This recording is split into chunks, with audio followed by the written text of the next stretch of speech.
siglo y que contiene poder maligno. Acompáñenos en busca de la historia a descubrir un engaño mortal.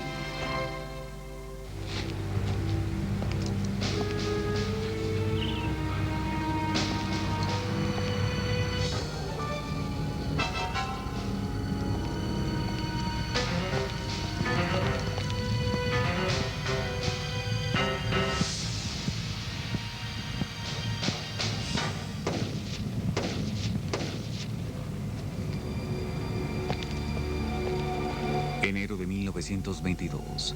Walter Rathenau, ministro de Relaciones Exteriores de Alemania, de origen judío, fue asesinado en Berlín por Hermann Fischer y un cómplice. Durante su juicio declararon que Rathenau debía ser asesinado porque era uno de los sabios de Sion. Pero, ¿quiénes son estos hombres?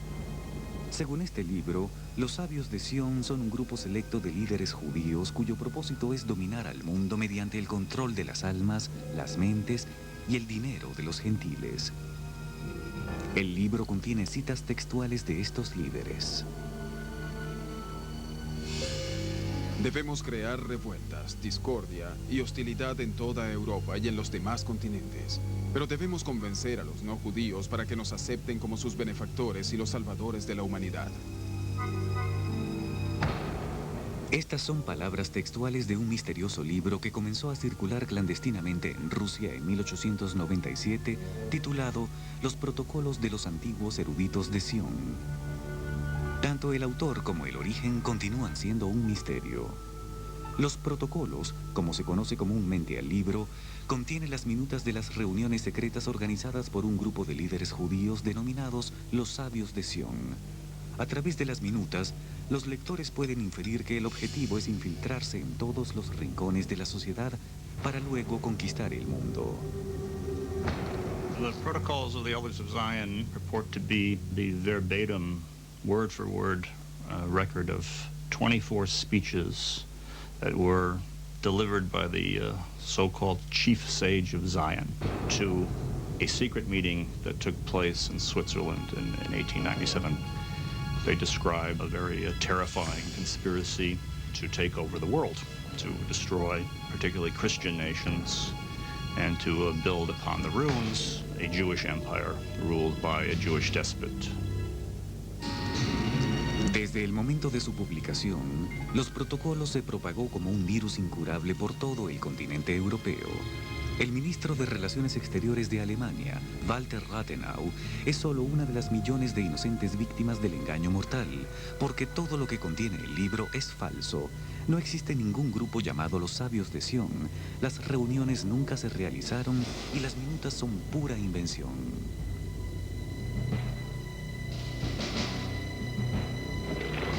Sin embargo, este libro se usó y continúa utilizándose para justificar el odio y forma parte de una maraña de mentiras que se expandió durante siglos y que muchos creen comenzó con el Nuevo Testamento. One is the Gospel of John, where he puts in the mouth of Jesus the following sentence. Jesus speaking to the Jews says, "Those who claim they are Jews, I tell them you are not. Your father is the devil, and you fulfill his wishes on earth." Very simple here. Your father is the devil, and you fulfill his wishes on earth. Not thinking that if he says the father of the Jews is the devil, the father of Christ also would be the devil. En la época medieval, la diabolización de los judíos alcanzó su máxima expresión. Pero no fue sino hasta 1797 que los prejuicios religiosos se convirtieron en prejuicios políticos. Esto sucedió debido a los escritos del clérigo francés, el abad Barruel, durante la época de paranoia y caos social que siguieron a la Revolución Francesa. Barruel culpaba a los judíos de todas las desgracias de Francia. Es el deseo de esta terrible y formidable secta derrocar toda monarquía y todo templo, eliminar la propiedad privada y finalmente disolver toda la sociedad. La creencia de Barruel de que los judíos planeaban conquistar el mundo pronto se convirtió en el tema principal de la literatura de la Europa de finales del siglo XVIII. Las teorías de conspiración se hicieron populares y los judíos se volvieron un blanco fácil. If there hadn't been a vast anti-Semitic literature that preceded the protocols, they would have meant nothing. But because the European population had been prepared for this by decades of talk about a Jewish conspiracy to take over the world, then the protocols fit into that, made sense, and were scary. A mediados del siglo XIX, la idea de que los judíos conspiraban contra el mundo estaba firmemente arraigada. En 1868, Hermann Gertschiff escribió Biarritz, una novela antisemita bajo el respetable seudónimo de Sir John Radcliffe. Biarritz es particularmente significativa porque en uno de los capítulos un grupo de líderes judíos organiza una reunión secreta en un cementerio.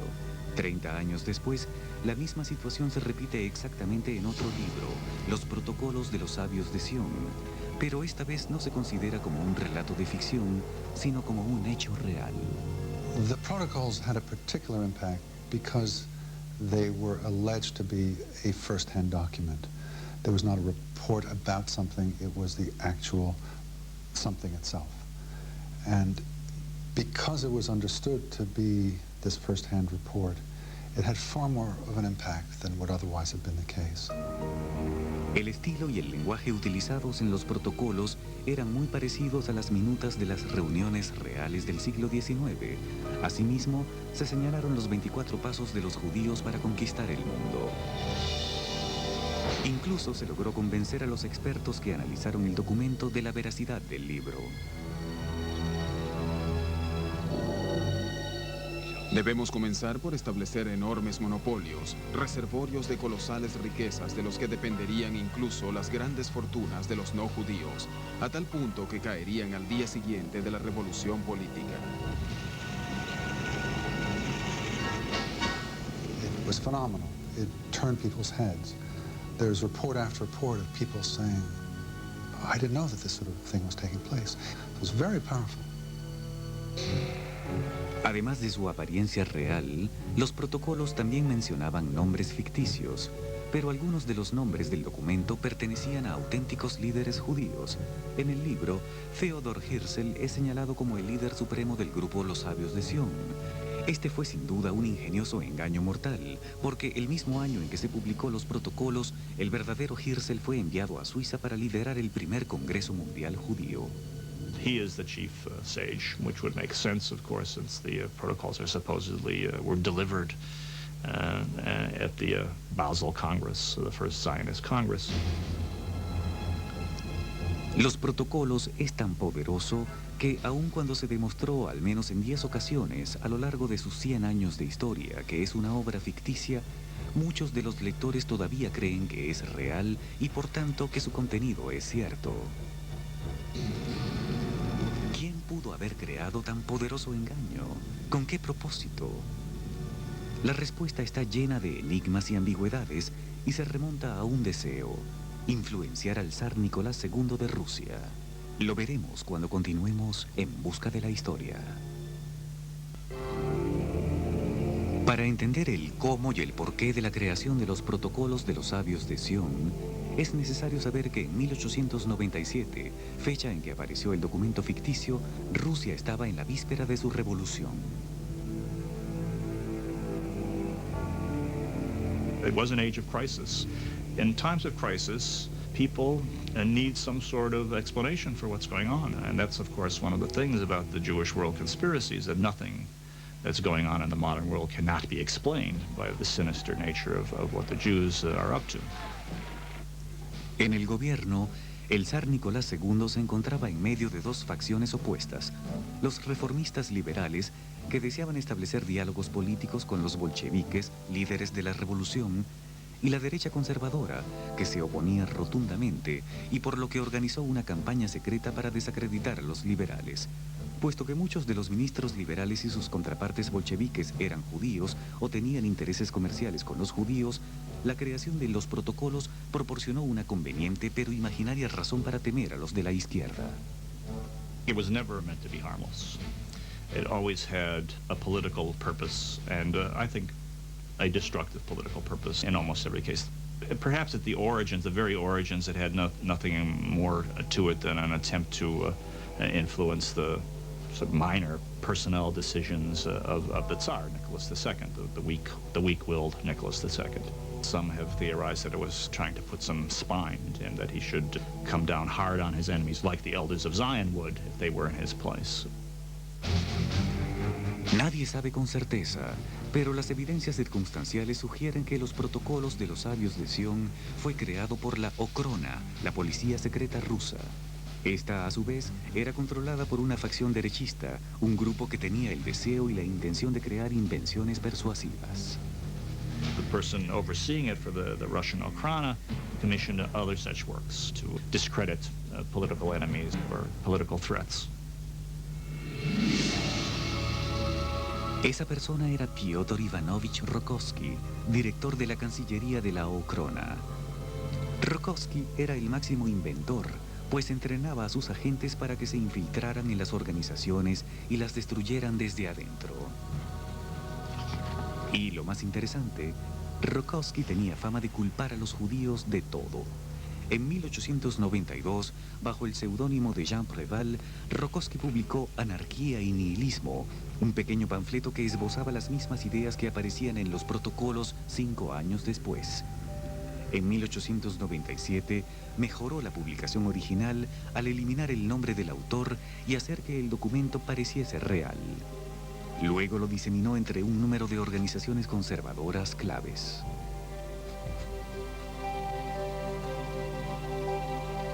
There's a very great allure that the secret document has. If you're in Washington and you want to get the news out, you do a lot better by leaking a secret document than by making your views just directly available. Everybody's interested in a secret. And when it is such a tremendous secret, a secret about plans to take over the world, well, it's irresistible. Los protocolos se extendió lenta y cuidadosamente en los círculos conservadores. En 1903 se produjo una explosión. La versión de los protocolos de Rokossky fue publicada en el periódico San Petersburgo.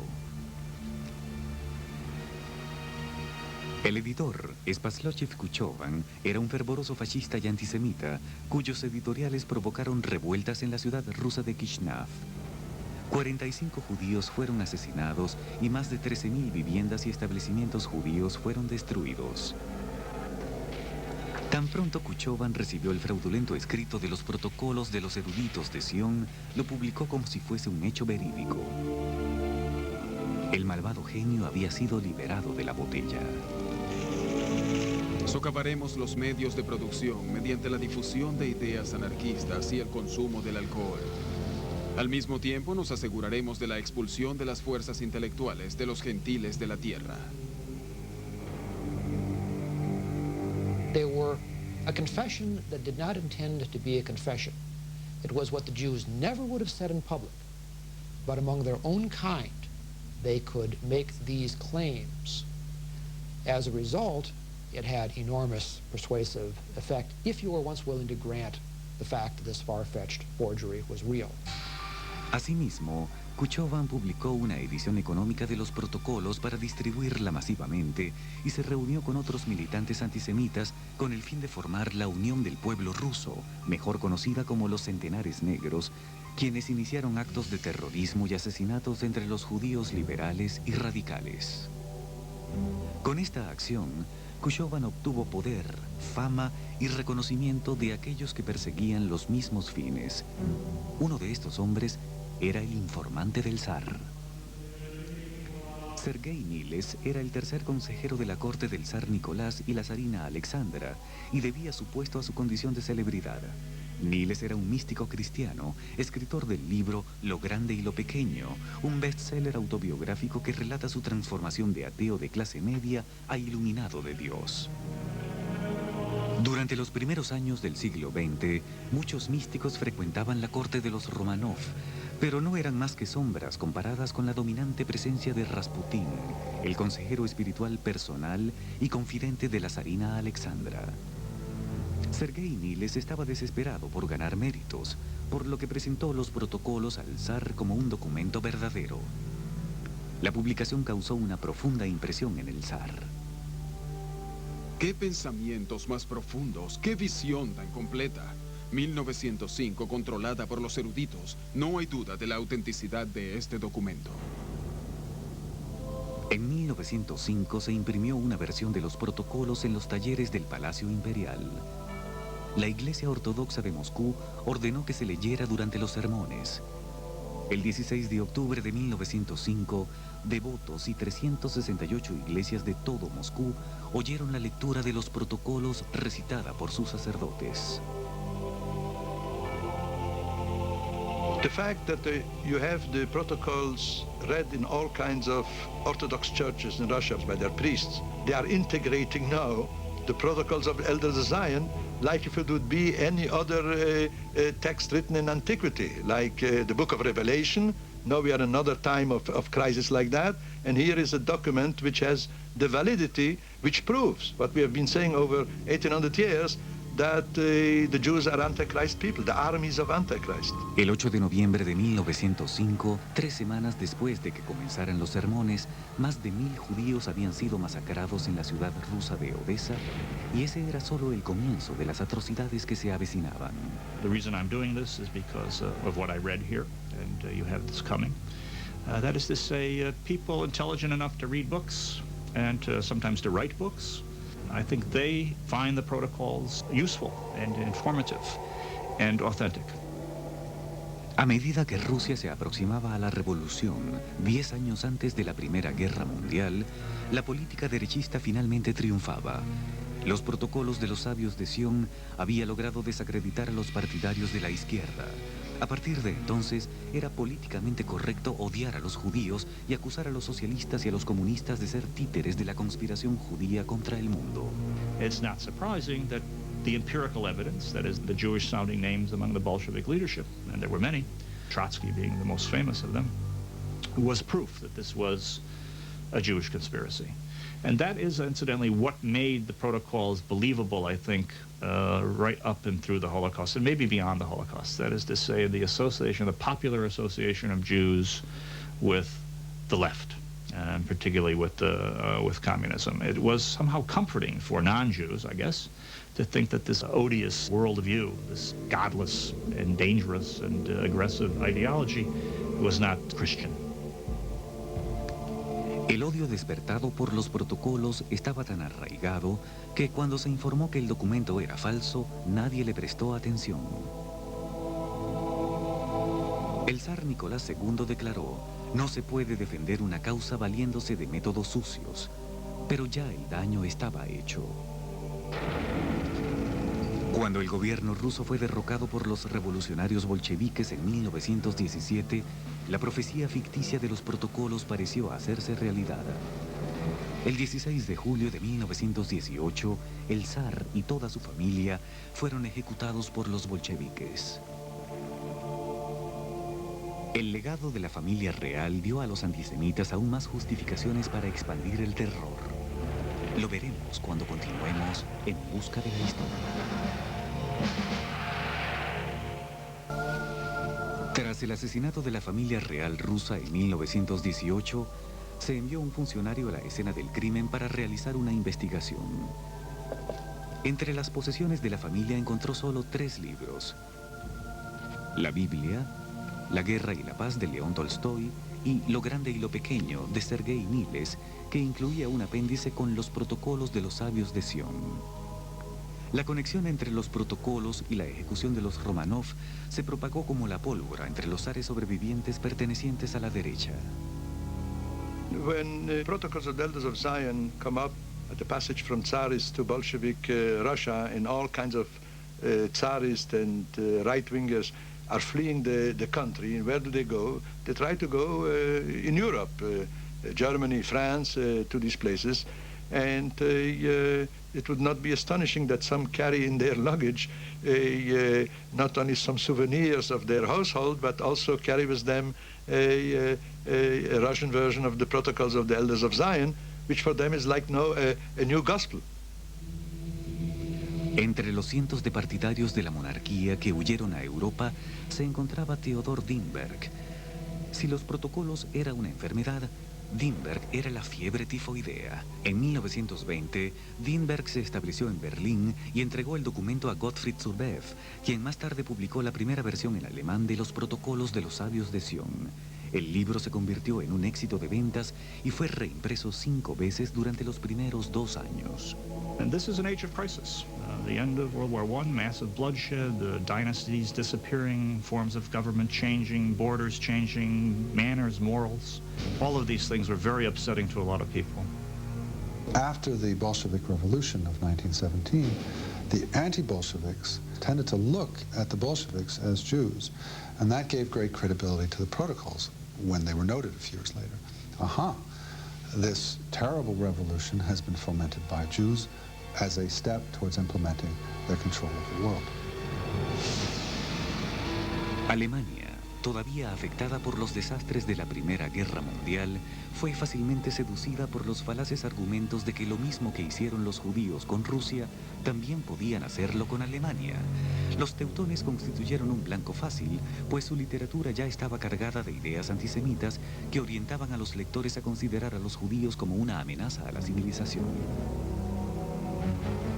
Quizás el ejemplo más virulento es la edición de Deutsche Schriften, o Escritos Alemanes, de Paul Boetticher, publicado en 1878. En su obra, Boetticher culpa a los judíos de todas las desgracias que afligían a Alemania y sugiere que la única solución posible es su total exterminio.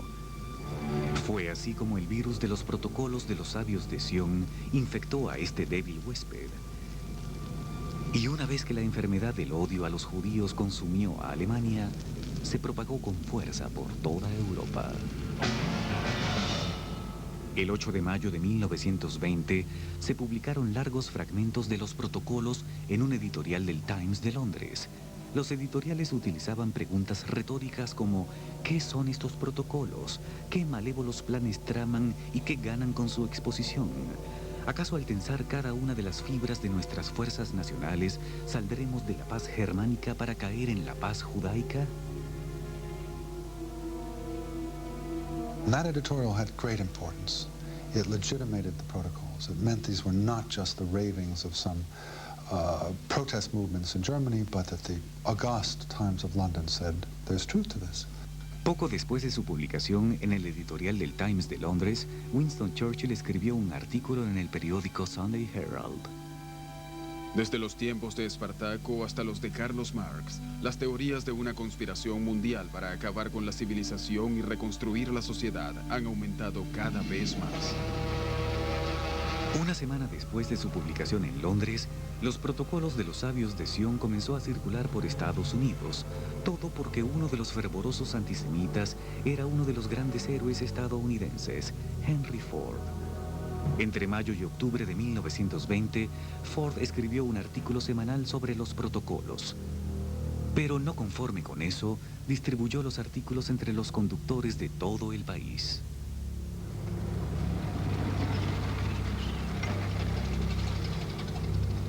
En noviembre de 1920, Ford publicó su versión de los protocolos, 4 volúmenes cargados de su propia diatriba antisemita con el título El judío internacional, el principal problema del mundo.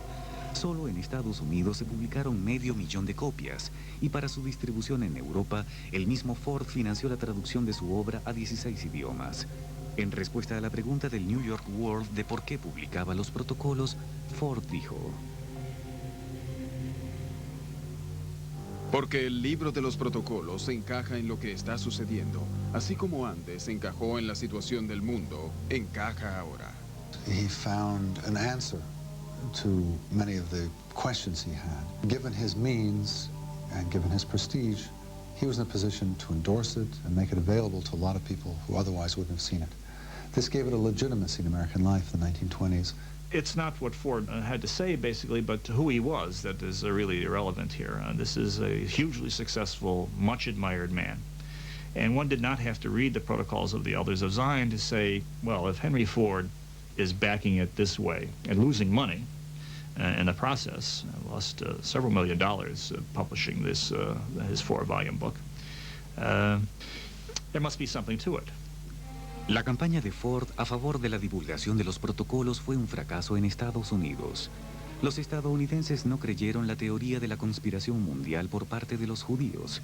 Sin embargo, en Europa, la obra logró ganar miles de adeptos y muchos de los políticos emergentes comenzaron a reaccionar basados en los protocolos de Henry Ford. Entre ellos, un joven con grandes ambiciones políticas se sintió fascinado por la insistencia de Ford sobre una verdadera conspiración contra el mundo por parte de los judíos. Su nombre, Adolfo Hitler. Hitler is said to have had a picture of the heroic Heinrich Ford in his bedroom. The millionaire, the self-made man. Para 1921, los protocolos tenían más de un cuarto de siglo circulando por el mundo. Lo que comenzó como una simple invención de los políticos derechistas para lograr un propósito definido, se convirtió en un hecho aceptado como real en 2 continentes. Philip Graves era un emprendedor reportero del Times de Londres. Graves no fue el primero en cuestionar la autenticidad de los protocolos de los sabios de Sion, pero fue el primero en comprobar su falsedad al encontrar la fuente original de donde el libro fue plagiado. Graves descubrió la obra francesa cuyo lenguaje y estilo eran idénticos a los de los protocolos, con la única diferencia de que la obra había sido escrita 3 décadas atrás y que entonces no trataba sobre judíos. The exposure of the protocols as a hoax had great importance. It didn't eliminate the protocols by any means as a factor, but it moved them out of respectable political society. If you believed in the protocols, it meant you were at the extremes of the political spectrum. You were a protest movement that would not accept the norms of civilized politics. En Inglaterra, Churchill se retractó de inmediato. En Estados Unidos, Ford no lo hizo. Pasarían 6 años antes de que el Comité Judío Estadounidense recibiera una disculpa escrita por parte de Ford por sus incitantes artículos. Pero hasta el día de su muerte, Ford sostuvo que, aunque los protocolos eran falsos, su contenido era cierto. En Alemania esta idea cobraba vigor. When the German people were trying to account for the loss in World War I, and they looked to the protocols for an explanation. And through the 1920s, the tendency to blame Jews for whatever problem existed grew and grew and grew. Y los verdaderos creyentes comenzaron a convertir las palabras en acciones y las acciones en masacres. Al regreso, la semilla del genocidio brota.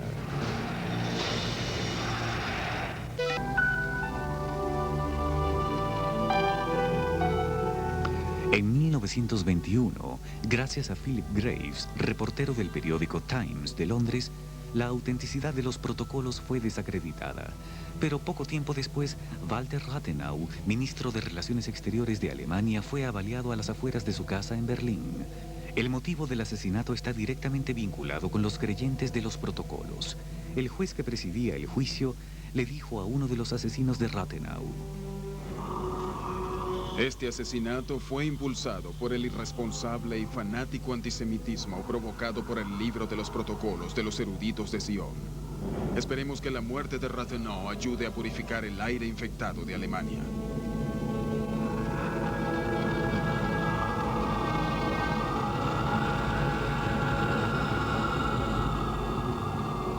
Algunos alemanes pensaron que la sentencia del juez pondría fin a los protocolos, pero no fue así. La infección era indetenible. Menos de 10 años después, Adolfo Hitler, el hombre que idolatraba a Ford, fue nombrado canciller de Alemania el 30 de enero de 1933. Su partido nazi pasó del borde político al centro del poder. Desde el comienzo, su filosofía se basó en la firme convicción de que los judíos planeaban una conspiración contra el mundo. Hitler heard about it quite early in Mein Kampf. He specifically mentions the protocols. He says that, of course, the Jews deny it, but that's even more proof that it's true, because, of course, they want to conceal this evidence of their sins from the rest of the world.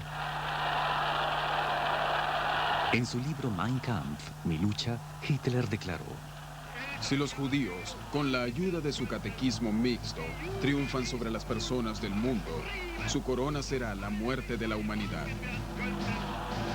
Para el partido nazi, los protocolos eran como las sagradas escrituras. Hitler puso una copia del libro en casi todos los hogares alemanes. Solo la Biblia lo superaba en popularidad. Now, why did it succeed in Germany? Very simply, because the Germans are readers. They are literate people. And therefore, when it was translated into German and financed by Ford, in Germany, they sold 10 million copies in a few years. It became obligatory reading in the Hitlerjugend movement. They were educated on it. 2 meses después de que Hitler asumiera el poder, la retórica antisemita del partido nazi se hizo ley en Alemania. El 1 de abril de 1933, el Tercer Reich organizó un boicot nacional contra los establecimientos judíos. En septiembre de 1935, se promulgaron las leyes de Nuremberg, las cuales despojaban a los judíos de la ciudadanía alemana y conferían a las autoridades el poder para arrestarlos y expulsarlos de las comunidades.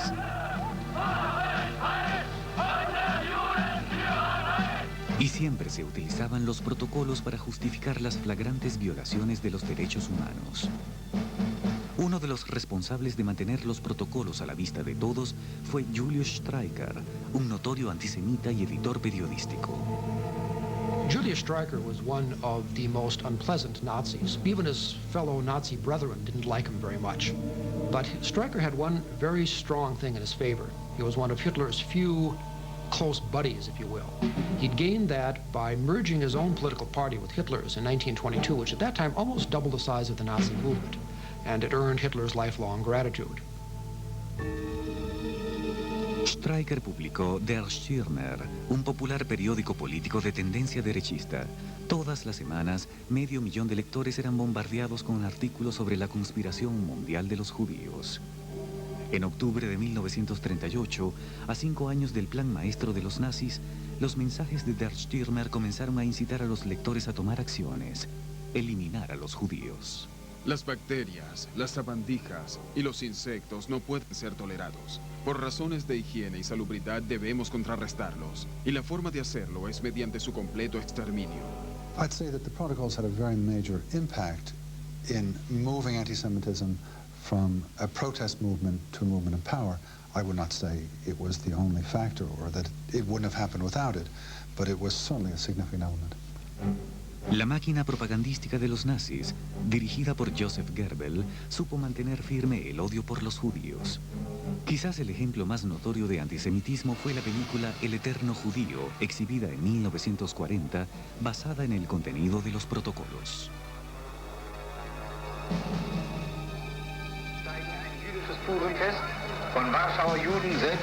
It's a pseudo-documentary showing the Jews engaged in all kinds of evil things.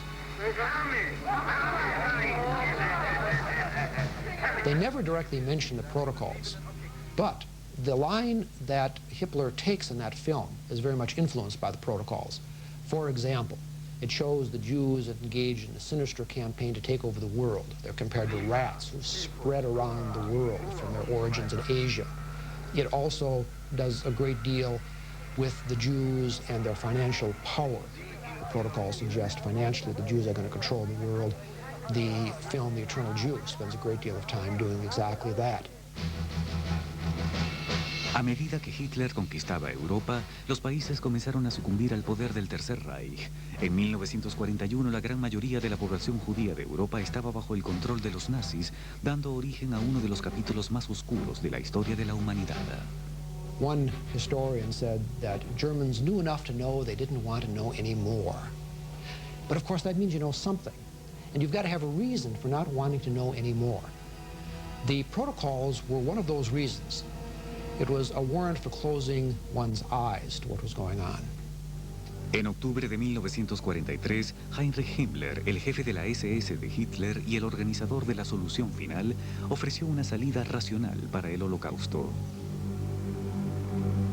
Tenemos el deber moral para con nuestro pueblo de exterminar a aquellos que planean exterminarnos.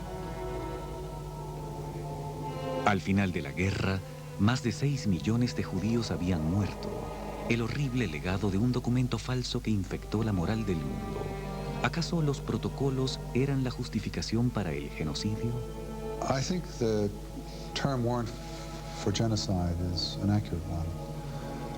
It was the building block upon which the Nazis extended so much of their ideology.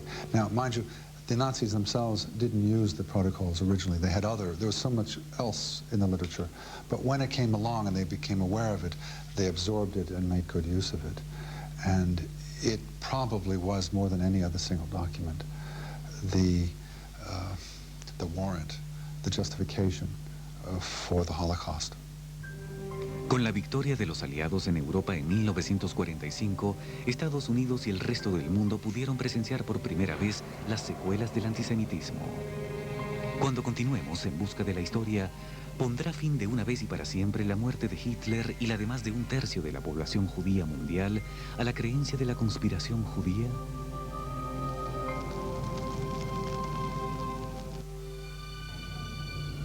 La teoría de una conspiración judía para dominar el mundo circula desde antes del nacimiento de Jesucristo. La noción de que el mundo judío se asemeja a una serpiente que aprisiona y asfixia lentamente a su presa ha sido una parte significativa de la historia. Y aun cuando se pudiera creer que el Holocausto serviría para aleccionar al mundo contra los peligros del odio, este no parece ser el caso. Como si fuera una enfermedad incurable, el libro no desapareció. Desde el final de la Segunda Guerra Mundial, los protocolos de los sabios de Sion reapareció en Estados Unidos y en el resto del mundo. Probably the two most prominent areas of the world, other than Europe and the United States, are Japan and the Middle East. The Middle East, of course, there is an experience with Jews, and particularly with the State of Israel. And the protocols are seen as a way of understanding Israel. The brother of Gamal Abdel Nasser, one of the leading figures of the Arab world, wrote the introduction and sponsored one of the editions of the protocol. So it's very high level, very prominent. It's available free. I myself picked up a copy in the French language in the Saudi Arabian embassy. They're just giving it away. Se publicaron nuevas ediciones en portugués, árabe y en sueco. Y con la aparición de Internet, los protocolos se volvió más accesible que nunca. A pesar de que se sabe que el contenido del libro es falso, muy pocas fuentes modernas lo mencionan. Los protocolos se sigue considerando como un documento auténtico que casi siempre se utiliza para justificar las acciones antisemitas.